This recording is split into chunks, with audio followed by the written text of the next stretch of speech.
Alors effectivement, c'était une période très très spéciale. On a dû basculer complètement en enseignement à distance. Ça bouscule beaucoup de choses, et notamment en termes de confiance. On peut se poser des questions sur la confiance des diplômes décernés en 2020. Certains utilisent des mots assez forts, on parle de diplôme au rabais.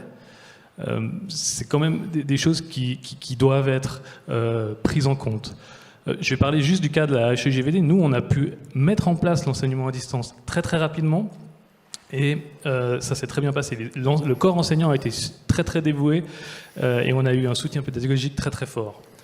Mais on a aussi eu une chance très très grande, c'est que les écoles ont pu réouvrir à la fin du semestre. Et ça a eu deux choses bénéfiques. La première chose, c'est qu'on a pu se concentrer sur les aspects pratiques qui auraient peut-être été un peu plus mis de côté pendant l'enseignement à distance. Et la deuxième chose, ce sont les évaluations. Les évaluations à distance restent quelque chose de très très compliqué à mettre en œuvre. Naturellement, les étudiants ont tendance à collaborer. On peut difficilement éviter la triche, même avec plein de moyens possibles à mettre en place. Et nous avons pu au moins réaliser les tests importants sur site, évidemment avec les conditions d'hygiène imposées. Mais au final, on ne peut pas empêcher les employeurs d'avoir une sorte de manque de confiance, notamment dans des professions qui nécessitent une pratique très, très minutieuse.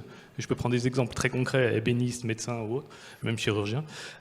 Et du coup, on peut se poser la question de la confiance.